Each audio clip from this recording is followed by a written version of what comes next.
Good morning, everyone. Okay. Um, ang topic natin ngayon ay ito yung kumbaga kayang baguhin ang lahat. Kayang mag-twist lahat ng pananaw sa iyo ng mga tao. Kayang kumbaga i-lift up lahat ng downside. Kumbaga, ito yung game changer. Ito yung kumbaga awaiting success that stays on your back always. What is that? Okay, bakit ganyan? Okay, ano ba yan? Siyempre andito naman ako, wala naman akong kumbaga pinagsisisihan sa lahat, di ba? Right? Di ba? Okay, good for you if you still if you commit and if you kumbaga reach your success, right? Okay, what's the meaning of success, right? No, simple lang, yung nakamit mo kung anong nagpapasaya sa'yo at kung ano yung passion, kumbaga.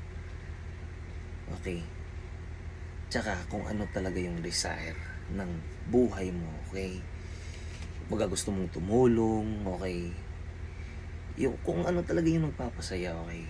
We have, kumbaga, meron tayong different personality that what makes us happy by doing it, okay? Me, okay, specifically, this is what makes me happy. Just giving you a wisdom or some thoughts that would actually help you, okay? Ito nga yun, okay? Itong bagay na to ay hindi natin alam, o ito yung bagay na to na palagi nating isinasantabi. Kumbaga, palagi tayong takot nito. Ano nga ba yun, Kuya John? Diretsuhin mo naman kami. Napipiko na kami. Okay. Ito yung taking the risk. What risk mean? Okay.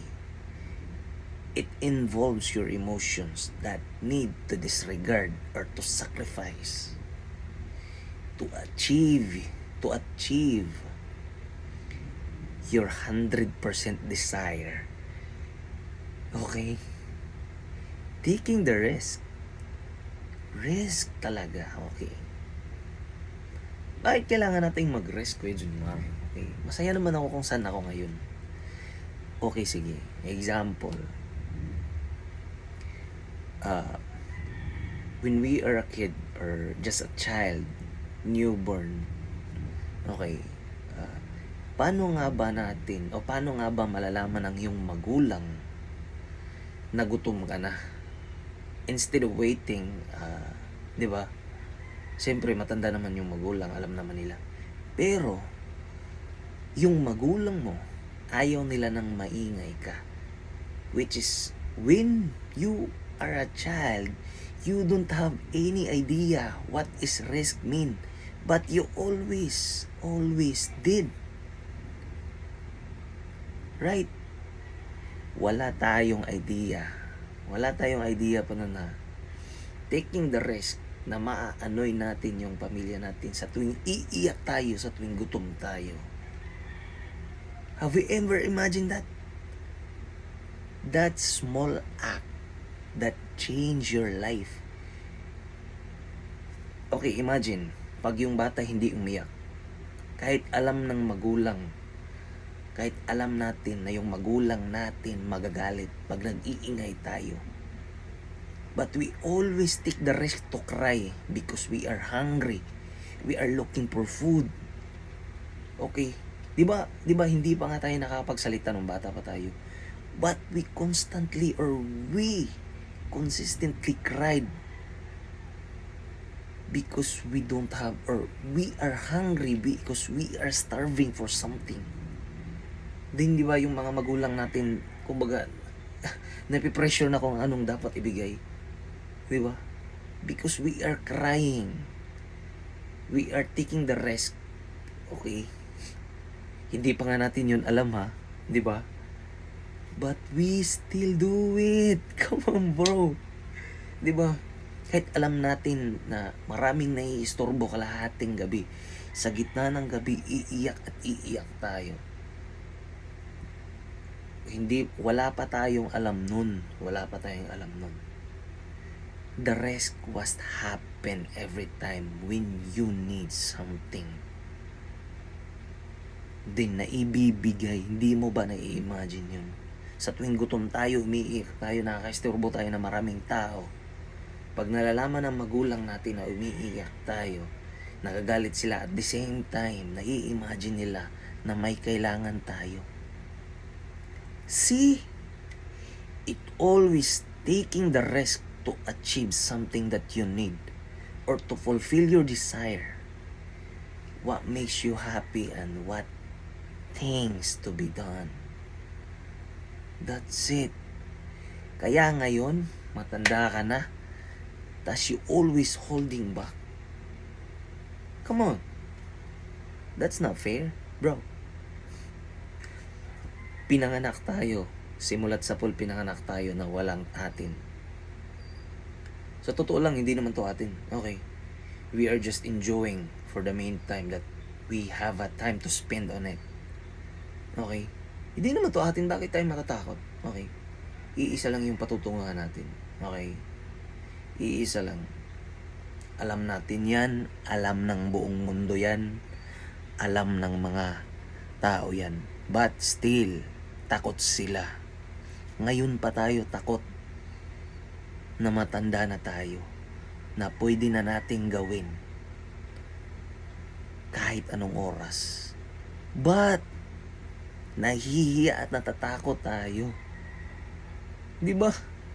Ilang beses na tayo nadapa nung bata pa tayo. Binibilihan na nga tayo nung, ano nga ba yun? Karang. Kasi bata pa tayo, hindi tayo marunong maglakad, pero pinipilit natin para makapaglakad. To exceed. Makapunta tayo sa ibang bagay. To fulfill something, we have to sacrifice. Kids, when we are a kid, okay, we sacrifice. We endure pain. Ilang beses tayong nabagsak, but we still stand. Just to fulfill, to reach the thing. Okay? Bata pa tayo nun, ha? Okay? Did you ever imagine that? Simulat sa pool, we take the risk. Ngayon pa, na matanda na tayo, nahihiya tayong gawin. My goodness! Come on, man! Sino nga bang nagsabi sa'yo na hindi mo na kaya? Kaya mo yan. Isipan mo lang. Isipan mo lang. Doubt mo lang yung nagpapapigil sa'yo. Sino nga ba? Wala naman, bro. Ikaw lang mismo yung tumitigil, yung kumbaga nagba-breakdown sa yung sarili. Ikaw na mismo yan. Sa lahat ng bagay, infant, elementary, high school, college, nag-i-exceed yan. Taking the risk, number one example, ha. Pag hindi ka nakapasa sa exam, pag hindi ka nakapag-study, siyempre, babagsak ka.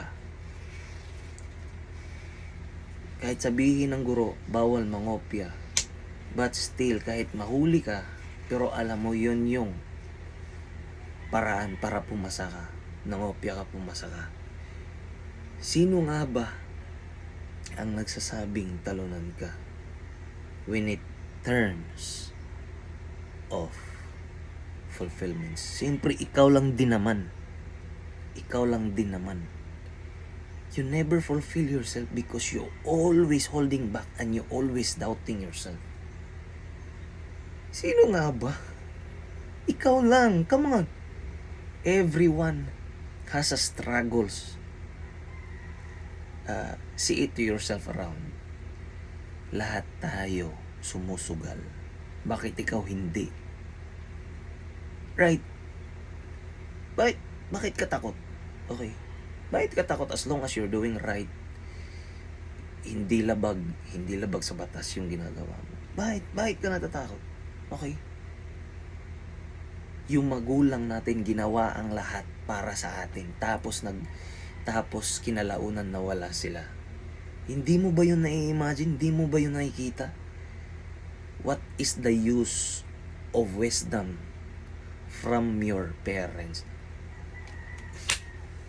Nagpalaki sila sa'yo, dinisiplina ka, tapos ikaw mismo magdadoubt sa sarili mo. Ang daming taong nagsakripisyo, your grandparents, your grandparents, your parents, to be who you are. Dahil malaki yung pangarap nila sa'yo. Tapos ikaw mismo, hindi mo magawa sa sarili mo just because of your doubts. What the